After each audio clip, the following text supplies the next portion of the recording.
The city of Globe continues to fight for federal help even after being turned down last month. And like I said, it's a lot of money. Even Mayor Al Gamero says the damage assessment for the devastating fall floods has now ballooned to around $96 million, almost 3 times more than the initial report. Recovery continues. Our staff continues to work hard to be able to seek out funding. The city's initial report that was submitted to FEMA back in the fall was around $33 million.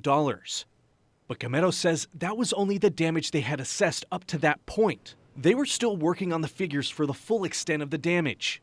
And that showed the true numbers, which came out to $96 million in damages to our city. So that final $96 million, you don't think FEMA was aware of that? No, it was only the initial $33 million. Gamero says FEMA gave them till the end of December to file a final damage assessment.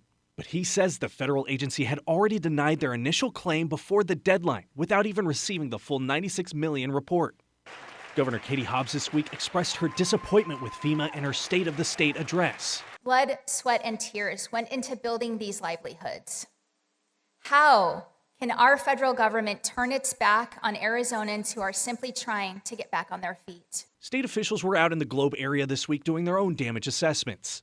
Mayor Gamero says the state has already agreed to reimburse 75% of the cost of the damage, but they still need help covering the remaining amount. Even 25% of what we have as far as a rural city is really a whole lot of money.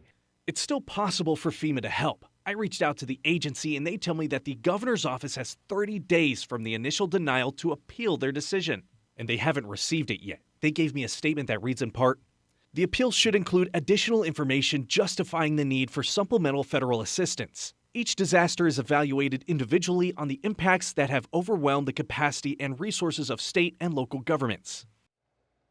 Now, we reported on that FEMA denial happening on December 23rd. So if you use that as the date, that means Hobbs has until next Thursday to file an appeal. Her office did confirm that they are working on it right now. You can read their full response on our website, azfamily.com. Live in the studio, I'm Sarabia with Arizona's Family.